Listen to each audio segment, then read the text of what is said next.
এই লোকটার কাহিনী হার মানাবে সিদ্ধার্থ মুভির সেই বিখ্যাত সিন যেখানে নায়ক তার প্রিয়তমার জন্য সাঁতরিয়ে ইংলিশ চ্যানেল পার হওয়ার চেষ্টা করেছিল। সৌদি আরবের এই কাপল থাইল্যান্ডের পাতাওয়া উপসাগরে একটি জেট স্কি নিয়ে ঘুরতে বের হয়, আর মাঝ সমুদ্রে গিয়ে তাদের জেট স্কিটি উল্টে যায়, ইঞ্জিনটাও নষ্ট হয়ে যায়।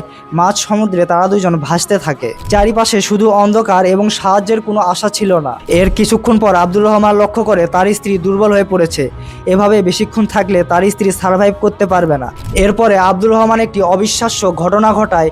সে একটানা 6 ঘন্টা সাঁতার কেটে প্রায় 6 কিলোমিটার সামুদ্রিক পথ পাড়ি দেয়, শুধু একটাই আশায় তার স্ত্রীকে বাঁচাতে হবে।